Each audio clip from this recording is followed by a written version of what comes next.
Class, ngayon, assessment methods. Ito na yung tanong, paano natin sinusukat ang personality? Kasi hindi pwedeng hula lang. Hindi pwedeng tingin mo lang, ay mukhang mabait ito. Kailangan may system. May dalawang common na paraan. Una, self-report. Ibig sabihin, ikaw mismo ang sasagot. Parang questionnaire. Halimbawa, may tanong, I finish tasks on time. Pipili ka, strongly agree hanggang strongly disagree. So ikaw ang nagre-report ng sarili mong behavior. Ngayon, problema nito, pwede kang magsinungaling.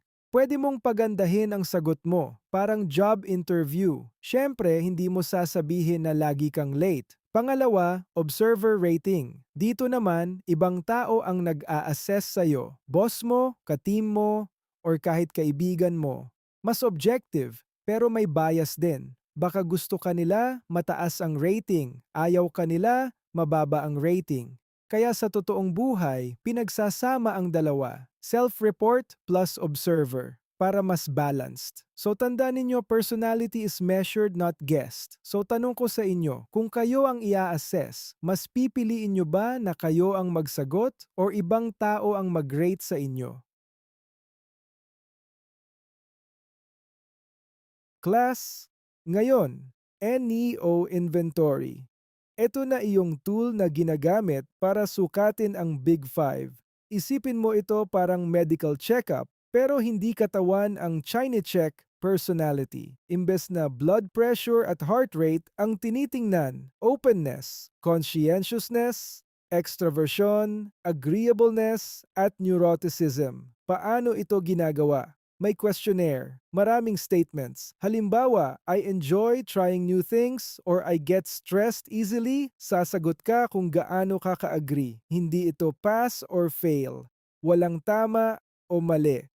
Ang lumalabas dito profile mo, parang report card, pero personality. Makikita mo, mataas ka dito, mababa ka dito, at doon papasok ang interpretation. Halimbawa, mataas ang conscientiousness mo. Ibig sabihin, reliable ka. Mataas ang neuroticism mo. Ibig sabihin, mas prone ka sa stress. Ngayon, importante ito sa real world. Sa hiring, ginagamit ito para makita kung fit ka sa role. Sa counseling, ginagamit ito para maintindihan ang behavior mo. Pero tandaan ninyo ito, hindi ito label na forever. Hindi ito ganito ka na habang buhay. Ito ay snapshot kung nasaan ka ngayon. So tanong ko sa inyo, kung makita ninyo ang personality profile ninyo, gagamitin nyo ba ito para mag-improve o gagamitin nyo lang bilang dahilan kung bakit ganito kayo?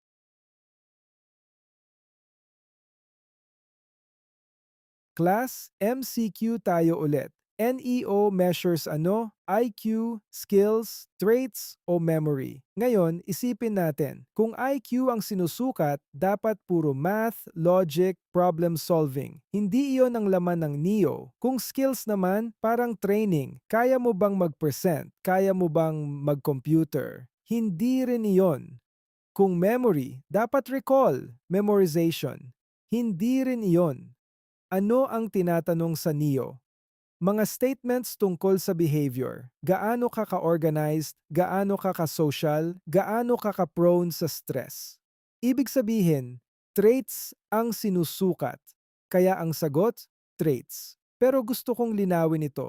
Hindi porket mataas ang score mo sa isang trait, automatic magaling ka na. Halimbawa, mataas ang extraversion. Hindi ibig sabihin na best leader ka agad o mataas ang agreeableness. Hindi ibig sabihin na effective ka agad sa lahat ng situation. Traits are tendencies, not guarantees. Parang weather forecast. Sinasabi nito kung ano ang likely mangyari, pero hindi nito kontrolado ang action mo. So tandaan ninyo, NEO measures traits, hindi intelligence, hindi skills. So tanong ko sa inyo, kung alam ninyo ang tendencies ninyo, gagamitin ninyo ba ito para i-improve ang decisions ninyo o hahayaan ninyo lang na iyon ang mag-control sa inyo? Pero tandaan ninyo ito, hindi ito label na habang buhay. Hindi ito ay ganito ako, wala na akong magagawa, ito ay snapshot, pwede itong magbago over time. Depende sa experience, environment at choices mo. So huwag ninyo itong gawing excuse, gawin ninyo itong guide.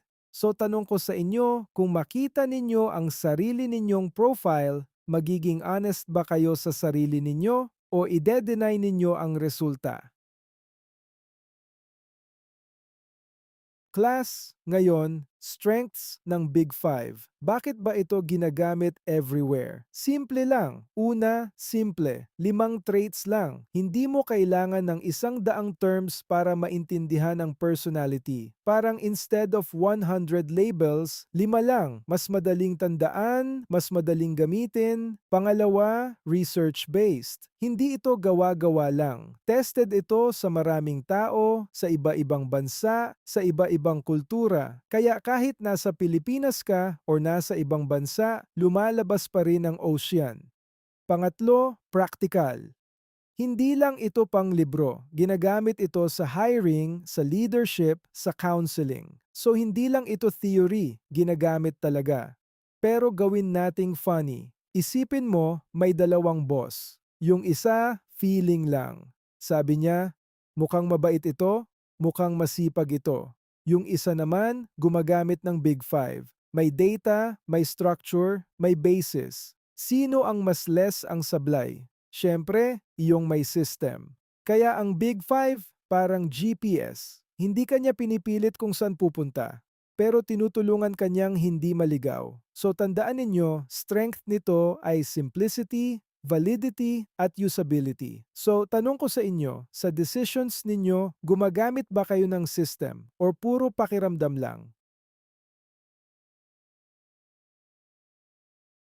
Class, ngayon, limitations ng Big Five kasi hindi ito perfect. Una, descriptive lang ito. Ibig sabihin, sinasabi nito kung ano ka pero hindi nito pinapaliwanag kung bakit ka ganyan. Halimbawa, sasabihin niya mataas ang neuroticism mo pero hindi niya sasabihin kung bakit ka naging ganon, kung childhood or environment or experience ang dahilan. Parang doktor na nagsabi, mataas ang blood pressure mo, pero hindi niya sinabi kung bakit. Pangalawa, pwede itong i-fake. Sa self-report, ikaw ang sasagot. Kung gusto mong magmukhang mabait, pwede mong sagutin na mabait ka. Kung gusto mong magmukhang organized, pwede mong sagutin na organized ka. Parang job interview, hindi mo naman sasabihin ang weakness mo agad.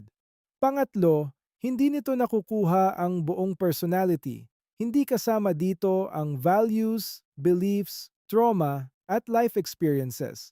Kaya hindi sapat na Big Five lang ang basehan. Gawin nating simple. Big Five is like a map. Pero hindi niya pinapakita lahat ng detalye. Hindi niya pinapakita ang traffic, ang road condition, or ang history ng lugar. Kaya useful siya pero hindi complete. So tandaan ninyo, gamitin ninyo ang Big Five, pero huwag ninyo siyang gawing buong kwento ng tao. So tanong ko sa inyo, kapag may nakita kayong personality result, tatanggapin ninyo ba agad as final or iintindihin ninyo pa ang deeper dahilan?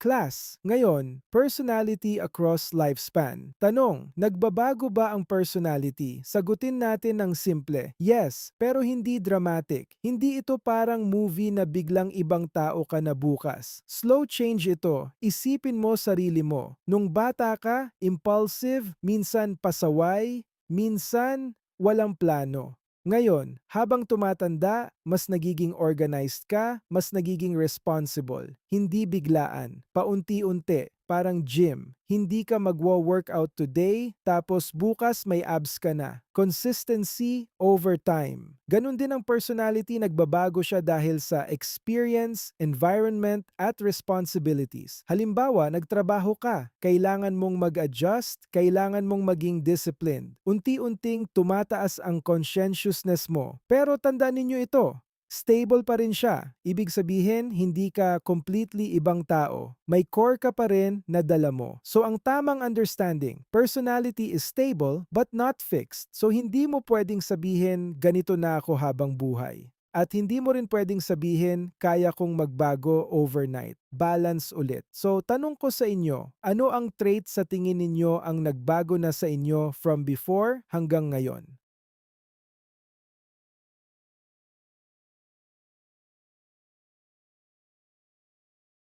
Class, ngayon, trends sa personality habang tumatanda. May pattern ito, hindi random. Karaniwan, habang tumatanda ang tao, tumataas ang conscientiousness. Ibig sabihin, mas nagiging responsible, mas organized, mas reliable. Hindi na pwedeng bahala na. May bills ka na, may trabaho ka na, may responsibilidad ka na. Pangalawa, tumataas ang agreeableness. Mas nagiging patient, mas marunong makisama, hindi na lahat pinapatulan. Kung dati, konting issue, away agad. Ngayon, sabi mo na lang sige, hayaan na. Pangatlo, bumababa ang neuroticism. Mas kalmado ka na. Kung dati, konting problema, panic agad. Ngayon, mas controlled na ang reaction. Parang nasanay ka na sa buhay. Pero gawin nating funny. Nung bata ka, natapon ang kape, drama agad. Ngayon, natapon ang kape, punas, tapos character development iyon. Pero tandaan ninyo, hindi ito automatic. Hindi porket tumanda ka, magiging better ka na agad. Depende pa rin sa experience at choices mo. So, ang trend ay guide, hindi guarantee. So tanong ko sa inyo, habang tumatanda kayo, nararamdaman nyo ba na mas kalmado kayo or pareho pa rin ang reaction ninyo sa stress?